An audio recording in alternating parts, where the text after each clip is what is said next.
Okay, BizAd 135, Principles of International Finance, Chapter 10, Managing Translation Exposure, which is really managing accounting statements. We're going to go over translation methods, FASB Statement 8, which was the historical method. Under FASB, FASB Statement 52, which is the new standard based on international standards. International accounting standards, management of translation exposure, which is accounting exposure, and empirical analysis changes from FASB to FASB 52, which was not material at all on earnings, really. The translation methods we'll go over are the current and non-current methods, monetary and non-monetary methods, the temporal method, and the current rate method. Under current and non-current method, which is really the balance sheet method, you're going to translate assets and liabilities based on their maturity. So current assets, medium-term, long-term assets. Current assets will be at spot. Non-current assets will be at book, or the historical exchange rate.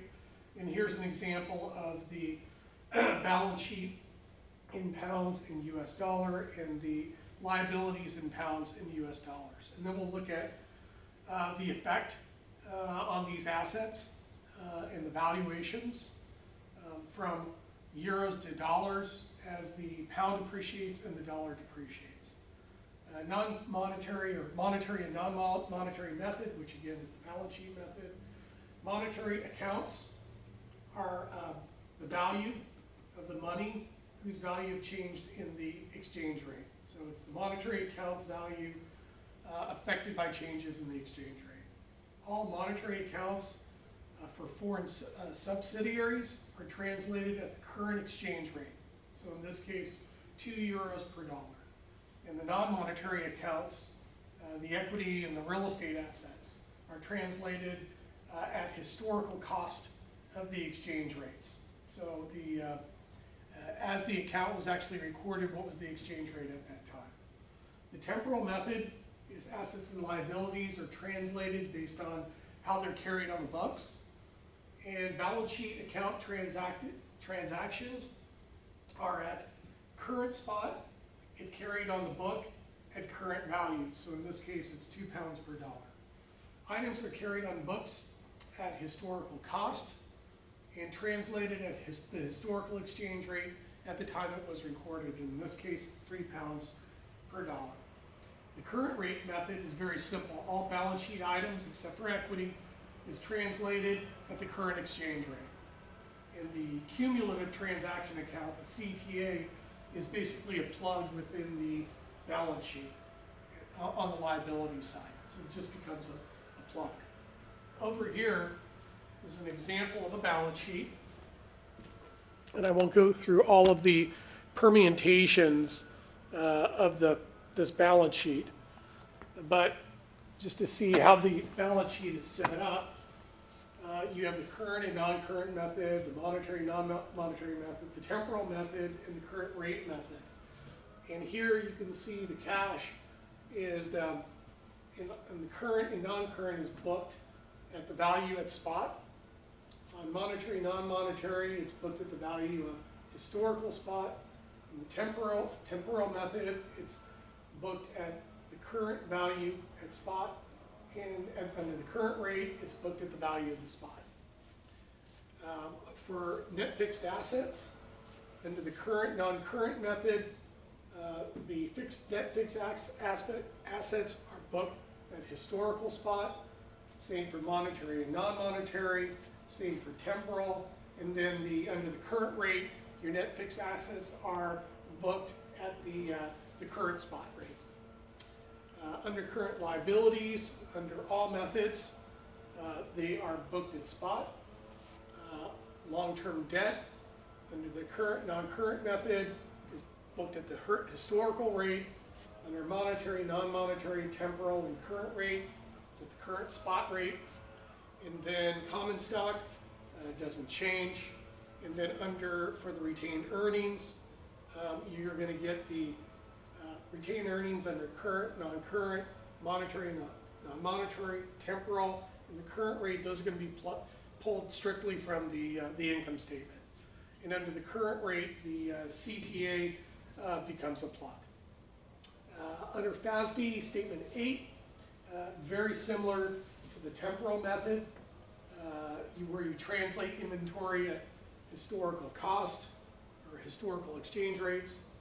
It requires taking the foreign exchange gains and losses through the income statement under the retained earnings.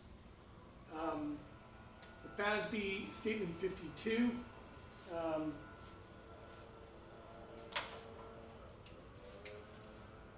FASB Statement 52, the translation process is taking the functional currency and the reporting currency, and those could be different.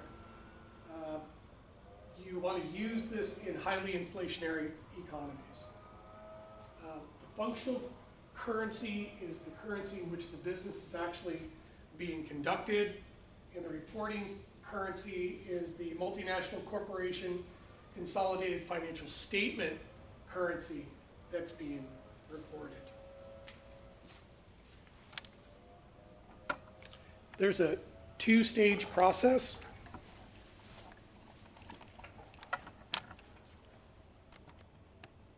That occurs. First, you have to determine the foreign currency in which the subsidiary keeps its books. If it's not a functional currency, then you have to remeasure the statements to the functional currency, and in most cases it's going to be the parent company's functional currency.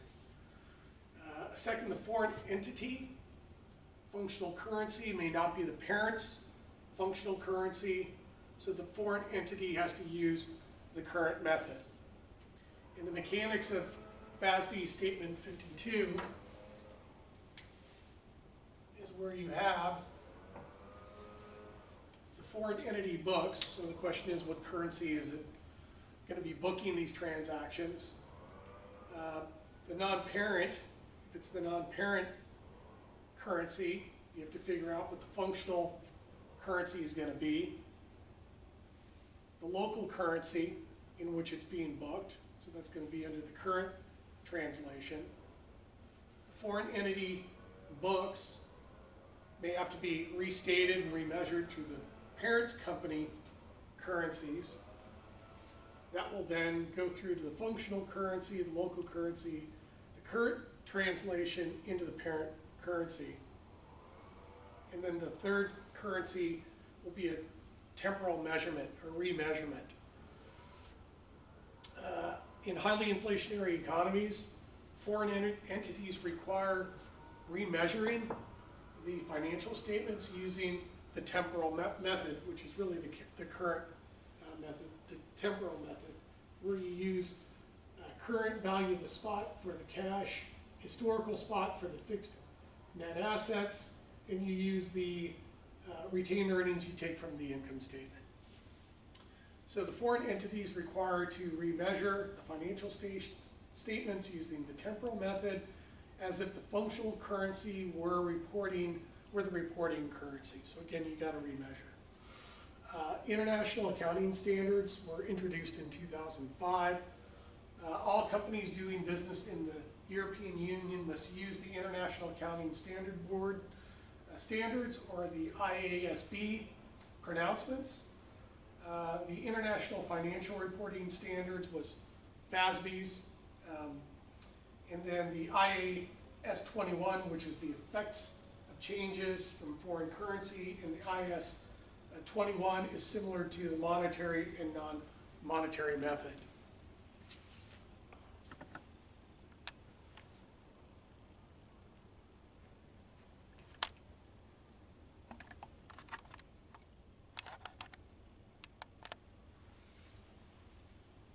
So the IASB and the FASB worked to converge the standards in 2009 and to achieve that convergence by 2011 to an IASB global standard.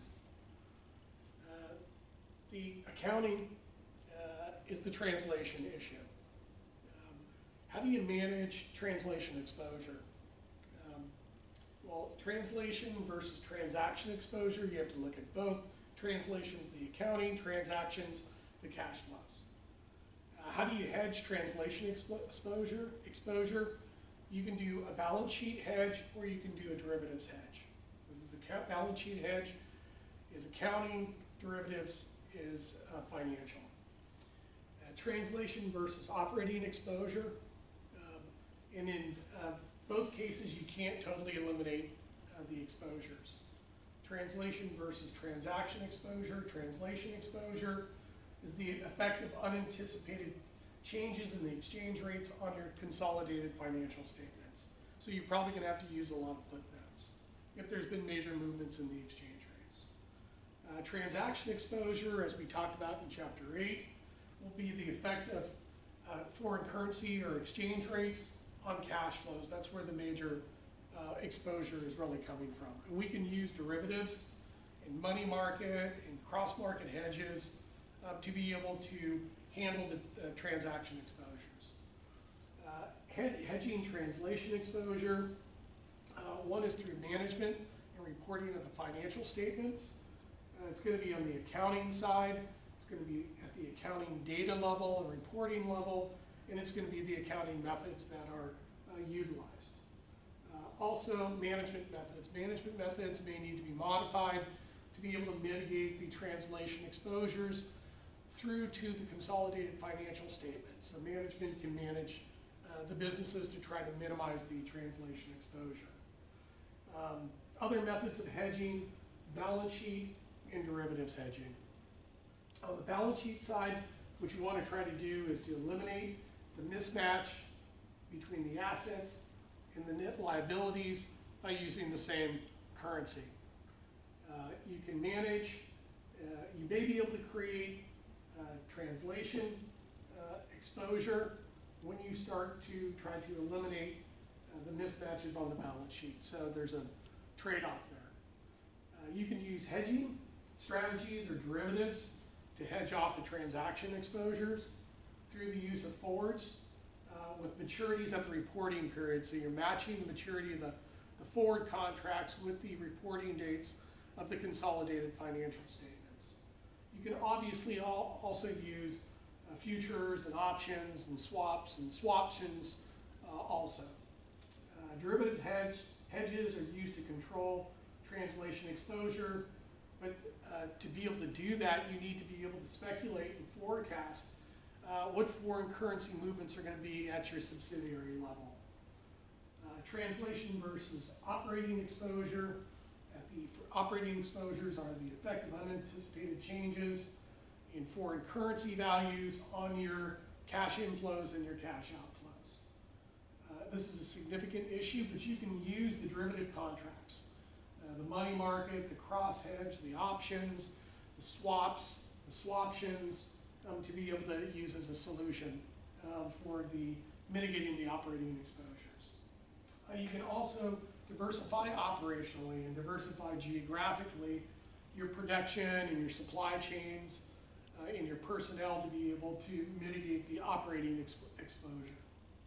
And then lastly, the empirical analysis that shows the significance or the significant changes by going from FASB 8 to 52 was basically immaterial. There was no material changes in the financial statements. There was really no material changes in the earnings, and there was no material changes in the firm's value. So this convergence in the financials really had no material impact at the end of the day on the firm value. But the goal should be, when introducing these new accounting standards, is to be able to do a better job of matching your revenue recognition with your expense recognition. To be able to, again, be able to recognize your contingent liabilities that may lie or may be coming to the firm based on litigation or even discontinued operations. Better recognition of discontinued operations. Better recognition of the depreciation and depletion of your assets through depreciation allowances and amortization, particularly not only of your assets but also your goodwill. And then lastly, these accounting methods become very important in important in international mergers and acquisitions, particularly any impact that there may have through the cost methods or other methods on the dilution or accretion on the company's stock pre, during, and post-merger integration and acquisitions on the firm's short-term and long-term value of the firms. That's basically Chapter 10, and I'm sure the team brought in some other insights that I came up with too. Thank you.